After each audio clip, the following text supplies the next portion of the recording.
आज है डे 3। गिरफ्तारी के समय आपका कानूनी अधिकार आखिर है क्या? देखिए, इस वीडियो को बनाने से पहले मैं एक बात आपको बता देना चाहता हूं कि पूरा फैक्ट्स के साथ सेक्शन को दिखा दिखा कर समझाऊंगा।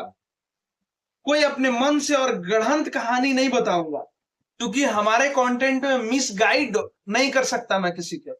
टू दी फैक्ट बात करना है, और ये इतनी महत्वपूर्ण जानकारी है कि हर नागरिक को सुनना चाहिए जो भारत में रह रहे हैं।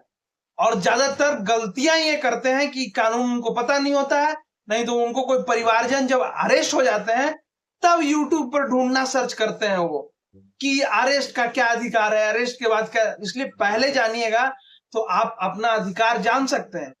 आपके पिताजी भी नहीं जानते होंगे तो उनको ये बताइएगा, पुलिस आएगा तो आप सामने जाके खड़ा होकर बात कीजिएगा। ये राइट है आपकी, ये अधिकार है। अधिकार जानिएगा तो कोई आपके सामने नहीं बोलेगा। चलिए इस वीडियो को शुरू करते हैं, अंत तक जरूर देखें, नहीं तो समझ नहीं आएगी। मान लीजिए पुलिस आपको गिरफ्तार कर ले तो क्या करें?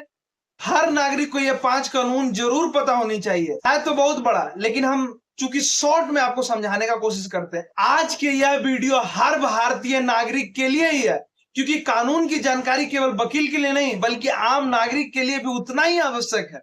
अक्सर देखा जाता है कि जैसे ही पुलिस किसी व्यक्ति को गिरफ्तार करने आती है तो वो घबरा जाते हैं। कुछ लोग बिना सोचे समझे पुलिस से बहस करने लगते हैं। कुछ लोगों को इंटरनेट और बॉलीवुड पे दिखाया गया मूवी में जो गलत तरीके से पेश किया गया, जो पहले वारंट दिखाओ, एक रील और हमने मूवी में भी देखा है, बोलता है कि वारंट लाए हो तो अरेस्ट कैसे करोगे। लेकिन ये सरासर गलत है। इसकी सच्चाई आप जानिए कि सच्चाई है क्या। कानून पुलिस को कई परिस्थितियों में बिना वारंट, विदाउट वारंट भी गिरफ्तारी करने का अधिकार देती है। उदाहरण देकर समझाता हूं आपको। यदि किसी व्यक्ति पर नॉन बेलेबल सेक्शन लगा हुआ है, या कोई व्यक्ति फरार चल रहा है कोर्ट से, या कोई व्यक्ति अपने घर में बम बना रहा है और कहीं विस्फोट करने वाला है, तो वो अरेस्टिंग वारंट लाने जाएगी मजिस्ट्रेट के यहाँ से, उधर देर में तो घटने हो जाएगा। इसलिए आजादी दी गई है पुलिस को, आपको अरेस्ट कर लेगी। आपको कहीं पता है गुप्त सूचना आ गया तो जाएगी मजिस्ट्रेट क्या है कि वो आपको आके जल्दी से अरेस्ट करेगी। इसलिए कभी भी डायलॉग मत मारिए कि पहले वारंट लाओ फिर गिरफ्तारी करना। ऐसी मत बोलिएगा, मारेगा भी या गिरफ्तार भी कर लेगा। अच्छा कोई बात नहीं। हाँ, अगर आप गिरफ्तार ही हो गए तो कानून आपको कई महत्वपूर्ण राइट्स देती है, इसको समझिए। पहला अधिकार, इस अधिकारी का पहचान जानिए आप। यदि कोई पुलिस अधिकारी आपको गिरफ्तार करने आए तो सबसे पहले शांत रहिए, विनम्र से उनसे पूछिए। क्या पूछे? तो पूछिए कि सर आपका नाम क्या है, आपका पद क्या है, और आप किस थाने से आए हैं सर, और क्यों हमको अरेस्ट कर रहे हैं। पुलिस अधिकारी अपनी पहचान छिपाकर कार्रवाई नहीं कर सकता। आगे की कानूनी प्रक्रिया में यह जानकारी आपके लिए महत्वपूर्ण हो सकती है। दूसरा अधिकार, गिरफ्तार का कारण जानना बहुत जरूरी है।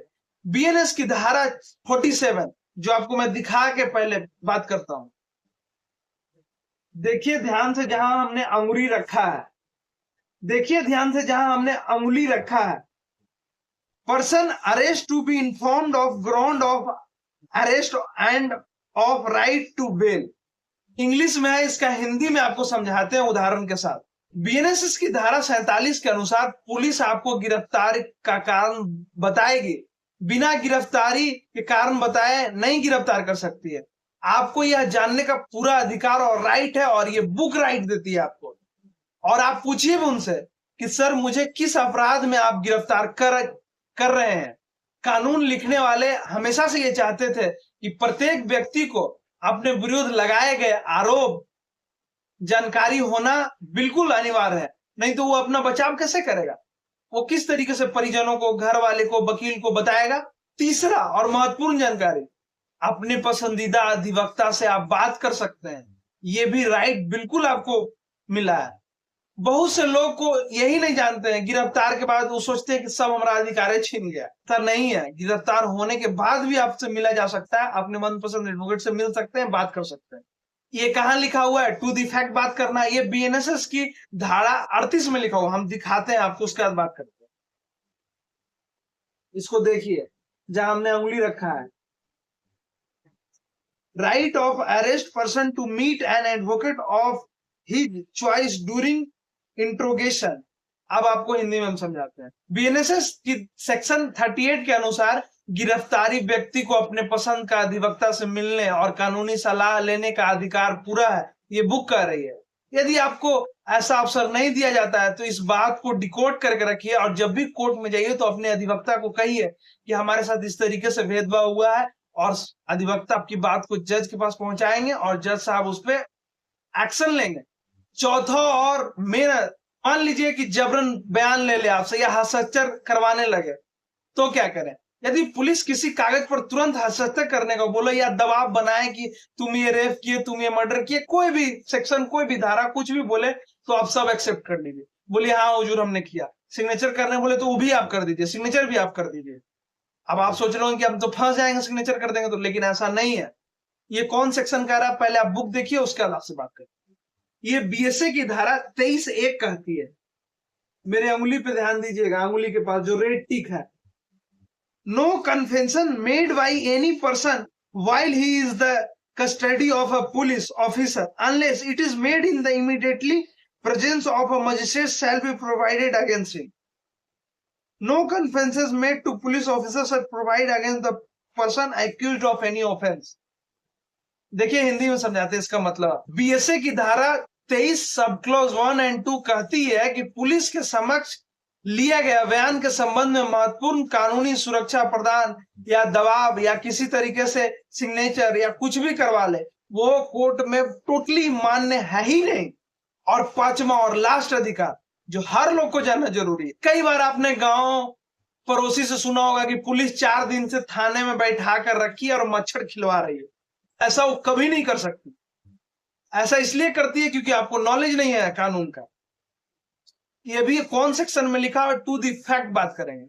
ये सेक्शन 47 में लिखा हुआ है कि 24 घंटे से अधिक पुलिस नहीं रख सकती है अपने कस्टडी में। नहीं पता होता है तो 4-4 दिन लोगों को रखते हैं। देखिए यहाँ, देखिए ये बीएनएस 58 से ध्यान से देखिए मेरे फिंगर पे। अब ये पढ़ के सुनाता हूं आपको।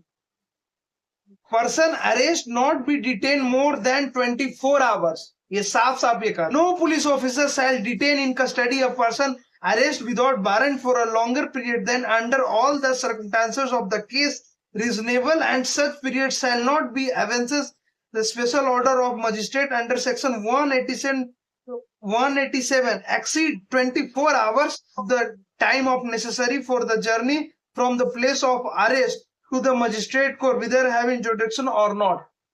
बीएनएसएस की धारा 58 के अनुसार पुलिस किसी भी व्यक्ति को अनावश्यक रूप से हिरासत में नहीं रख सकती है और 24 घंटे तक से ज्यादा नहीं रख सकती है। 24 घंटे के अंदर उसको मजिस्ट्रेट के यहाँ नजदीकी डिस्ट्रिक्ट कोर्ट में पेश करना होगा। ये बुक कह रहा है। चलिए, उम्मीद है कि आपको समझ आया होगा। और कल साइबर फ्रॉड से कैसे बचे आप, ये कल हम वीडियो लेकर आएंगे। चलिए, बहुत बहुत धन्यवाद।